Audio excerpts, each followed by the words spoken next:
Egaa hordoftoota kabajamtoota keenya qaqqaliiwwan akkam fayyaa jirtu nagaa keessanii baga naga jiraattan isiniin jecha egaa guyyaa har'aa kana jechuudha haala baruu fi barsiisuu irratti tarii barataan bara 2016 akkuma qajeelfama biiroon barnoota Oromiyaa gubbarraa gadi buuseen qulqullina barnoota eegamee fi barataa jiramoo lakkii osuma hin baratin akkanumaan barri 2016 nu bira dabarfate kan jedhan sagalemaan isaanirraa kallattiidhaan kan isin hordofsiinu ta'a. Iddoon itti argamnu ammoo Oromiyaa bulchiinsa magaalaa Dodolaa mana barumsaa sadarkaa lammaffaa magaalaa bulchiinsa magaalaa Dodolaati. Isa kana jechuudha kallattiin gama barattootaatti isin achi dabarsinee goolabamuu manneen barnoota bara 2016 ilaalchisee turtii isaanii wajjin kan goonu ta'a. Kabajaadhaan hanga dhumaatti akka nu wajjin turtaniif affeerraa keenya galatooma. Egaa inni kun jechuudha barataa mana barumsa bulchiinsa magaalaa Dodolaa Takaa'oo Haayiskuulii sadarkaa lammaffaati jechuudha. Inni kun haala baruuf barsiisuu as keessa jiru irratti naamusa barataa fi barsiisaa jidduu jiru barsiisaan hangam ga'umsaan qulqullina barnootaa kenna kan jedhu asumaan mana barumsa keetii nu ibsuudhaan akka nuuf ibsitu kabajaadhaan si gaafan. Ayyeen dura dursee maqaan koo Barataa Bashiir Eda'uu jedhama. Manni barnootaan itti baradhu mana barumsaa Haayiskuulii sadarkaa lammaffaa Dodolaati jechuudha.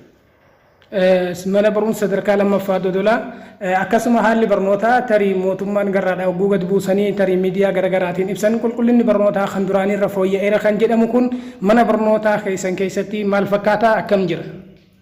Ayyeen akkuma duraan jedhamaa turetti qulqullinni barnootaa hin fooyya'aa jedhamaa tureera. Garuu fooyya'ee isaallee nagarree kitaabota fooyya'ee dhufe malee hojiin fooyya'ee natti hin fakkaatu. Walumaan ilaalla gara fuulduraatti. Tarii yoo kana jettu mee amma barnoota barattan keessatti saabjektiin isin barattan akka kaalkuroomii haaraatti 14 hanga akkas ga'a garuu kan baratamu akka odeeffannoo qabutti mana barnoota kana keessatti hanga ammaa kan hojiirra walumaan baratamaa jiru gosa 13. Gosa 13 kana keessa barnoota ijoo tahan haala kamiin barataa turtan kitaaba goolabinsa baruma goolabdamoo kitaaba goolabdanii barnoota bara kanaa goolabdan jedhee gaafii si dhiyeessuun barbaada kabajaadhaan akkanaa ibsituun si gaafadha. Ayyeen gaafii na dhiyeessuu keessaniif galatooma jecha ani barnoonni bara kanaa kaalkuleetii haaraatu barnoonni haaraan jiran kan fakkaatu akkuma argaa turre barnoonni haaraan hin jiru waluma keessaa kitaabni xumurriilees jira. Kitaabni akkuma argine barataa turre saayintii isaa osoo hin xumurin boqonnaa isaa chaaptarii isaa osoo hin xumurin hafnillee jira. Kanuma wal fakkaatuun akkasumaan yeroo xumura barnootaa nurra gahee jennaan akkasumaan galchine amma kitaaba galchuuf taa'aa jirra waan ta'eef yeroon barnootaa nu gahuu dhabuu osoo hin taane haalli hojii ga'umsa dhabuu isaa irraa waan ka'eef barnoota guutuu isaa. Mee barataa Bashiir asumaan wanni si gaafachuu barbaadu tokko yoo jiraate mee fakkeenyaaf barnoota hin findhee jechuuf deemta. Isa kana keessaa mee akka ijootti barnoota herregaa yoo si gaafadhe maaliif ijoodha akka kaalkulamii haaraatti xiyyeeffannoon waajjirri barnootaa gararraa ministeerri barnootaa kaa'u tarii barnoota afaan ingiliffaatii fi akkasuma herrega irratti mee inni kun herregni yuunitii meeqa qabaa isin hanga meeqa baratan kan baratanoo haala kamiin baratanii dabarsitan jedhee asumaan gaafii siif dhiyeessuu barbaada. Yaa akkuma isin gaafii dhiyeessitanitti jechuudha barnoonni maatisiidhaa chaaptarii 9 qabaa. Chaaptarii 3 simisteera duraa barannee simisteera lammaffaa kana yoo jalqabnu chaaptarii gara 4 barannee dhaabnee jirra. Chaaptarii arfansan keessatti akka barataa turretti haalli barnoota isaa baay'ee gammachiisaa waan hin taaneef guyyaa tokkoon tiitooriyaaliin waamanii boqonnaa tokkoof walakkaa fa'aa cufnee gara waan ta'eef haaluma kanaan yeroo ariifachiisaa wal qabatee barataa kan tureef haalli barnoota isaa baay'ee gammachiisaa waan hin turreef chaaptariin isaallee xumuramne. Kanaaf mee asumaan ammas osoo dubbii kan ka'e hin fixanne tarii barnoota bara kanaa xumurtanii amma kitaaba galchuuf iddoo kanatti argamne jettee jirta. Isa kana ammoo tarii mee kitaaba galchuuf oguu iddoo kanatti argamtan tarii eega chaaptarii 9 qabaatee 4 barattan 5 akkan baratinitti tarii qormaanni keessan oguu ba'u kana bu'uura godhateeti moo kitaabuma bu'uura godhateeti qormaanni keessan kabae tarii akka ruumii keessan isinitti hin fixin immoo mana barnootaa keessa jiran hundumatu kitaaba kana osoo hin goolabin bara goolaban.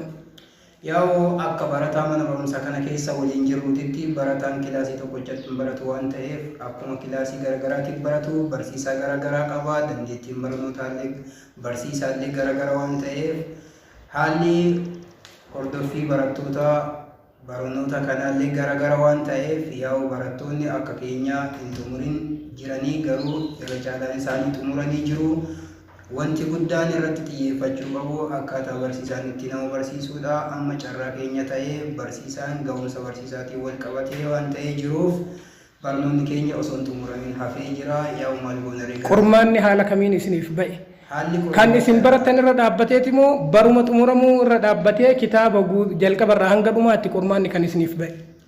Qormaanni kan ba'e akka nuti baranne osoo hin taane akkuma kitaabarra jirutti ba'e waan ta'eef yaa'u nullee maal goonaree amma achi mormannee wanti sirraa hin jiru waan ta'eef mormachuun silaa dura ture akkuma isaan baasanitti hayyee jennee fudhannee. Dura iyyattanii turre hogguu barsiisaan kun haala kanaan amala garagaraatiin haa ta'u dadhabbinna barnootaatiin haa ta'u hogguu rakkoon kun isin mudaterraa jalqaba mana barnootaa kana seentanirra osoo hin iyyatin turemoo itti iyyattanii qaamni isin itti iyyattan sunuu qaamni isin yookaan deemtanii itti himannaa gootan sunuu furmaata isiniif laatu dhabeeti xumura bara kanaa geessan.